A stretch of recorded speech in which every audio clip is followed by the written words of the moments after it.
walow maalinkaas aan kugula kafsamay waxaan ku iri waan xasuustaa admiraale Soomaaliya markab ma aha baan ku iri asaga markab buu maamuli jiray admiraal hawo admiraal macnaheedu waxa waa noqday generaal badeed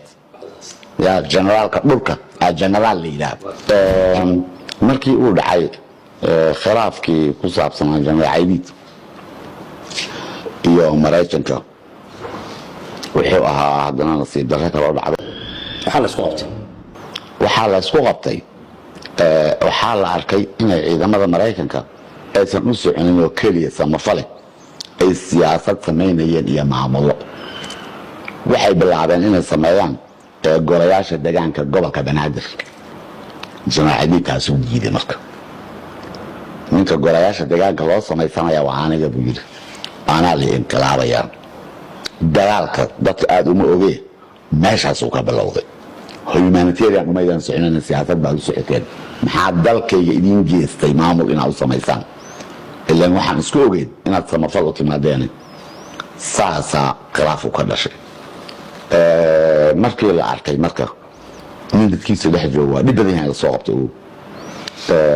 waayo nin kolba xaafad ka galay waa Soomaaliya waa nin oo dad uu eegyahan dhex jooga oo af yaqaan isleeyihiin dhex jooga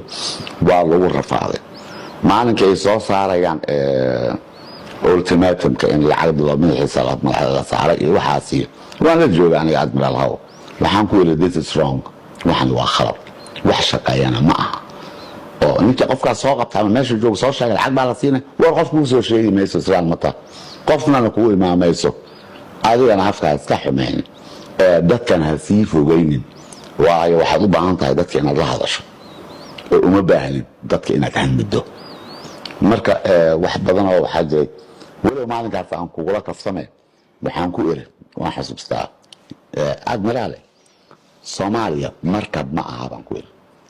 asaga markab buu maamuli jiray admiraal hawo admiraal macnaheedu waxa waa noqday generaal badeed ya generaalka dhulka generaal leeyahay generaalka badda admiraal leeyahay marka waxaan admiraale Soomaaliya markab ma aha haddii aad u fakaraysid markab camal inaad u maamusho saas uma shaqayso waa ninkii soo qabtay inaa xasuusan kartin kale mooga General Noriega ninkii soo qabtay Panama ayuu ahaa sidoo kale u maleeyay markii uu fududa asoo aan daraasad ku soo sameeyay dhaqanka Soomaalida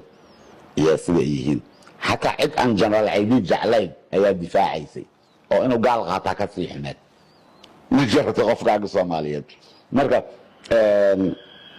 تاس حتى